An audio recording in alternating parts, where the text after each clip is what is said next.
Hi, Minster here. This is the first video in a series Essence League preparation, and as some of you might know from the last league prophecy, I like to start prepared for a fresh start in a new league. These videos will contain news gathered from the PoE Excel site, Reddit and other sources. Needless to say, it will contain plenty spoilers. I go over multiple topics. First, the Atlas, map of maps, early conclusions on a lot of assumption. It'll be pretty thin. Secondly, I'll go over crafting with the new essences from the Essence League. Next, I'll talk about the new base items with the new implicit mods. And last, I'll go over what pieces of information I hope to find in upcoming news releases and how I will combine my first impressions into a plan for the next league. Here is a screenshot of the Atlas. The basic idea is you have to explore and find new maps following the lines and dots. Supposedly, you can only find new maps that are physically connected to the map you are playing. Physically connected as in on the Atlas map. As this image shows, it has two starting points.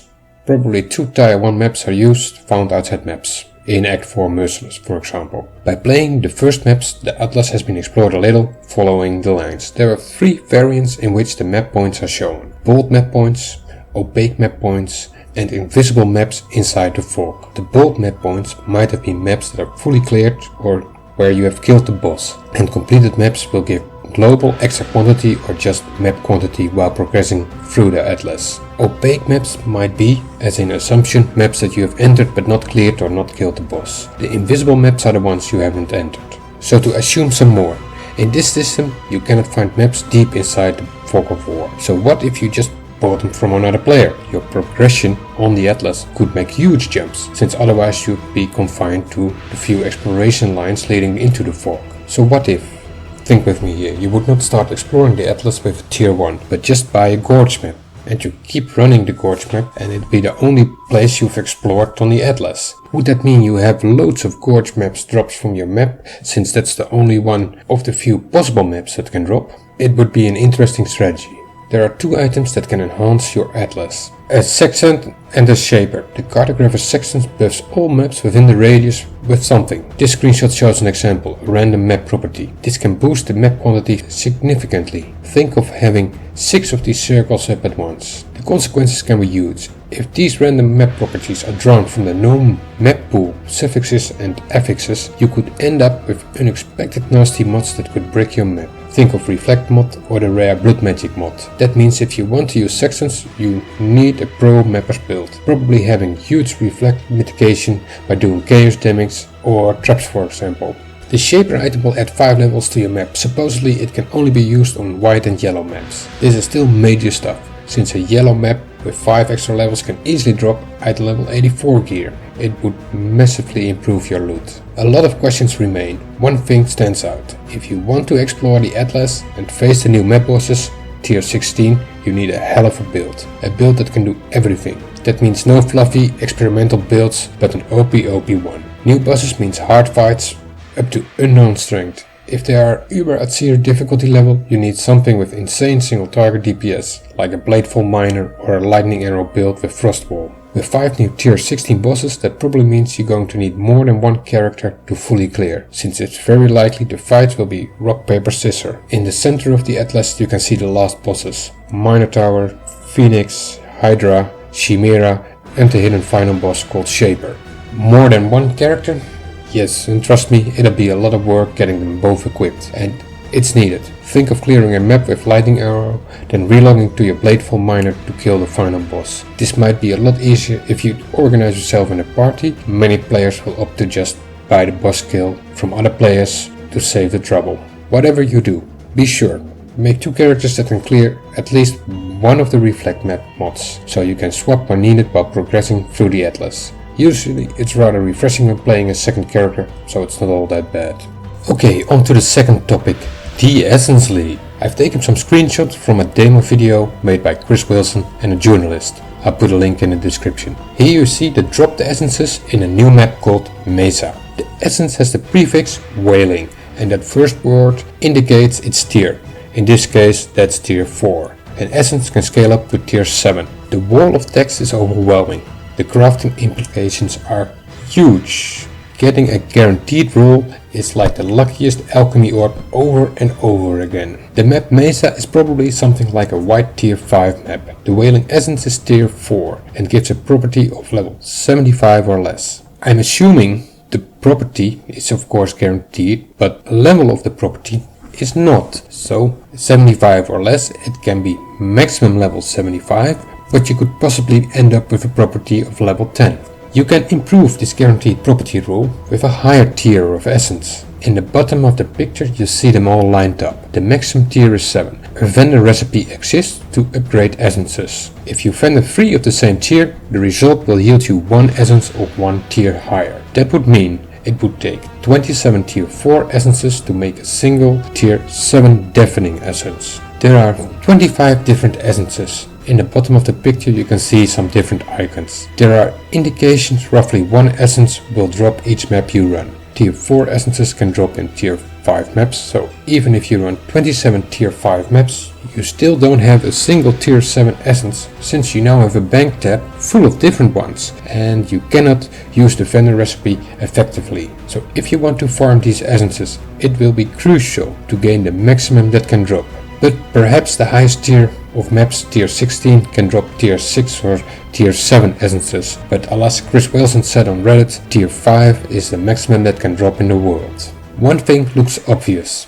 In previous league, Talisman, the league items were shared in a party, so this will probably stay the same, so when running solo you will gain more essences. So how and when do you craft these new essences? If you look at this tier 7 deafening essences of greed, it seems quite valuable, since it has a bigger life roll mod than currently can be crafted in the game. The items crafted by this method could even rival existing mirror-worthy items in the permanent standard league, and that says a lot about their potential. It's through the roof. Right, for starters, while leveling you can do what you like. YOLO craft some tier 1 and tier 2 essences. Have fun with the new stuff. Seriously, you cannot lose out at this point while enjoying the game to the max. In a later stage of the game that changes, however. You might gamble away currency that could have bought powerful gear for your character. A powerful character can snowball on, becoming stronger and stronger to the point where simply farming for 1 hour would yield you 10 times the value you gambled earlier with. It would become a trivial amount, and thus gambling in the early stage is simply the dumbest thing you could do. So in conclusion, save all your essences until you actually have need of them yourself, either to be used as currency for upgrades or by crafting something very special. And when you craft, you go for the absolute maximum possible result and nothing less. Do not mindlessly upgrade every essence stack you have. Lower tiers might have a profitable use. Even though they might not yield the maximum roll, they might have a significant build enabling effect or something else I cannot think of right now. The recipe is irreversible. A stack of tier 4 can be upgraded at any time you like. Just walk to the vendor. A single tier 7 will always only be a tier 7. Think of it this way. You do not vendor recipe all your alteration orbs into jewelers and then into fuses. You want to keep your options open. Right, back to the deafening essence of greed. When you use such a valuable essence, you want the maximum result. And that means using high item level crafting bases. That way, at least you have a chance of getting high rolls next to your insane essence live roll. Another thing to notice is the description text of the essence has changed if you compare it to the Wailing tier 4 essence. It has gained an extra function, reforging a rare, a bit like a Chaos Orb does. That means that level 8 Mastercraft properties can play a huge role. A second thing is the description of 75 and below has changed. So it's not only guaranteeing a specific role, it guarantees the absolute highest role. And that's a huge deal. Major deal. And one of the main reasons you shouldn't YOLO craft your tier 5 essences that do not guarantee a good level 75 property, but can yield a crappy level property. This is an assumption, of course. But so I repeat, in the later stages of the game, it's best to milk the essences to the maximum of market value, either by crafting or by trading them to other players. Okay, let's look at some released essences and discuss the potential of their rolls. The Essence of Greed rolls are all higher than the normal life rolls. The white text indicates current property rolls. The difference is only small, only 1 to 7 more life than the maximum. However, a lot of small amounts can make a huge deal, since life is scaled up by all the percentage maximum life sources of the skill tree.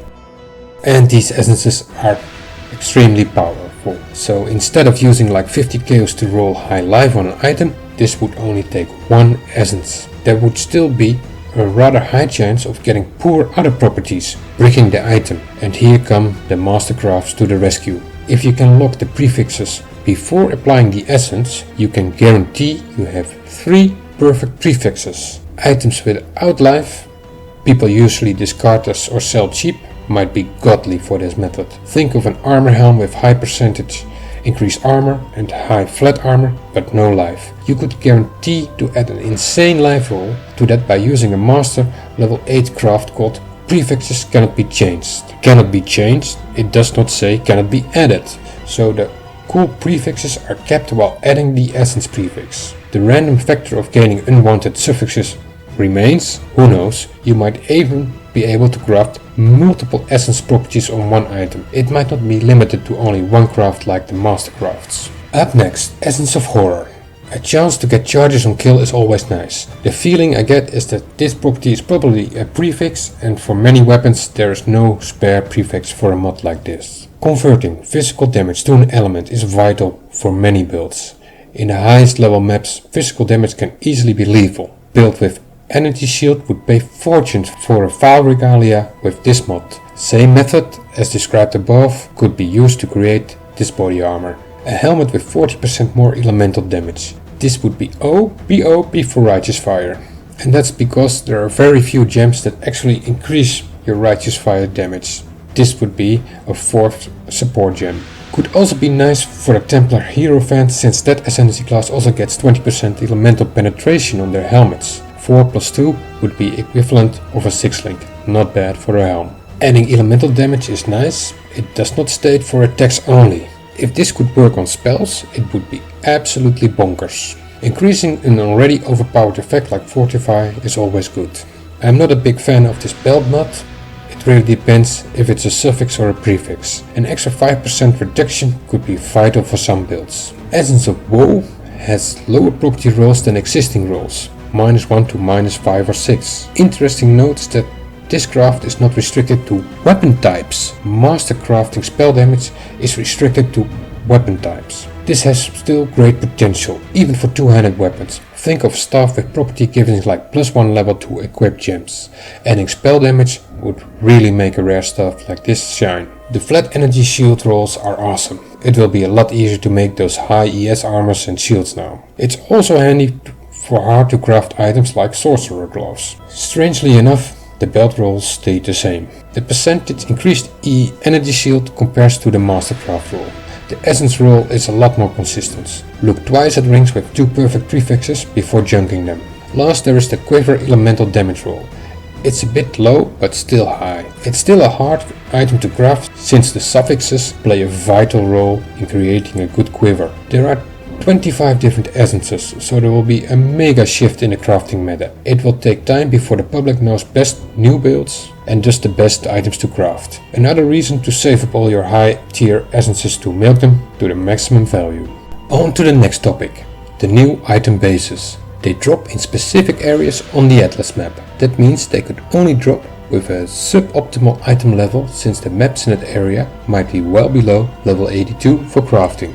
And that's where the Shaper item comes into play. It can boost a specific map where your desired base drops. So with the Shaper giving +5 levels, and that might be just enough to push your desired new base item to item level 84. I especially like the boots. They look like 2 stone rings. They come in all varieties. Having hybrid boots is not a big drawback, so I don't mind it at all. Boots must have movement speed and life, and that takes 2 prefix properties, and thus boots are never going to have extreme defenses with only 1 spare prefix. That's why the base values of hybrid boots are not going to hurt that much. It can only help with getting the right colors sometimes. Getting more resistant boots is a huge deal, since that might just be enough to overcap your resistances while wearing a unique on some other spot that does not have resist. A rat's nest helm, for example. A very important note is, these implicit mods are competing with the enchant properties from Labyrinth. A crystal belt gives a lot more energy shield. It's a beauty, and for some builds it's competing with a hybrid armor evasion belt that's also new. This marble amulet is a game changer for some Righteous Fire builds. There used to be a percentage life regen amulet in the Talisman League, so most people know how powerful it can be. It's so good because it provides flexibility in the skill tree. You do not need to take all the life regen skill nodes anymore. You might be able to skip a whole corner of the tree and do lots of other things. The sky is the limit here. We might even see a lot of low life builds running around with Righteous Fire, just because of this amulet.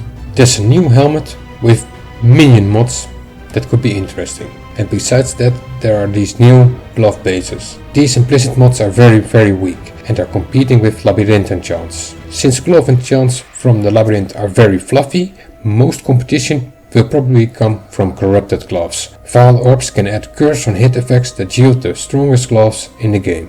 I've had some time to let all this information sink in. It's rather overwhelming. I do not have a plan for a first character starting a new league yet, but it looks like a rather classic approach is best. Start with a strong proven build with little specific gear requirements. From there on, acquire wealth while keeping an eye out for all official news and player discoveries. Adapt to the new knowledge to finalize your character. One thing looks guaranteed: a build that can farm Uberlab will be one of the most efficient ways to acquire wealth. It might be a little boring to focus on old stuff with all that new content around, but there might be essences in lab and there will be a lot of endgame maps dropping, so you have the Atlas explored in no time with a backdoor method. At least you'll be getting everything a new character needs. Item level 84 craft bases, labyrinth enchants, definition cards, quality gems, prophecy council keys, maps, orbs, everything. If it's announced there will be on par tier essence drops in Uberlab, I will start there for sure. Getting rich and preparing for the final push to the Chimera, Hydra, Minotaur, Phoenix and hopefully the Shaver. Well, that was it for now. Until more news comes out, thanks for watching.